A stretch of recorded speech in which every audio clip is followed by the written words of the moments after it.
Rina Nose rayakan 4 tahun pernikahan dengan Josie. Presenter sekaligus komedian ini mengunggah video kompilasi merayakan ulang tahun pernikahan. Hal ini dibagikan oleh Rina Nose langsung melalui Instagram pribadinya. Tanggal 22 Oktober tahun 2019 sampai 22 Oktober tahun 2023 @JosieCie udah 4 tahun, tulis Rina Nose, dilansir Rabu, tanggal 25 Oktober tahun 2023. Ketika ditemui oleh rekan media, Rina Nose pun memberikan tanggapan soal pernikahan ketiganya yang kini masih bertahan.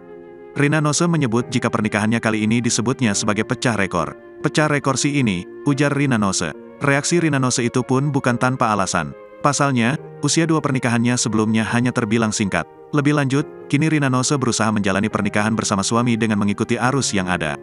Ya sekarang sih jalanin saja ya, gimana kita ngebentuknya membangun hubungan itu nggak gimana-gimana sih, sekarang itu kita lebih realistis saja sih, jelas Rina Nose lagi.